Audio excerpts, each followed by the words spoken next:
encounter the message, "This group cannot be displayed on Telegram."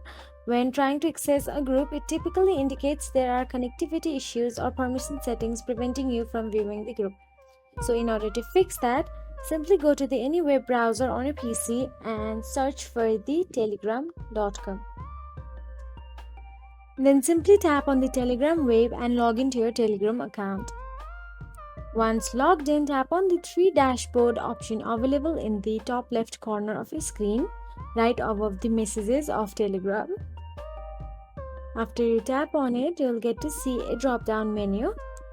From the drop-down menu, tap on the settings.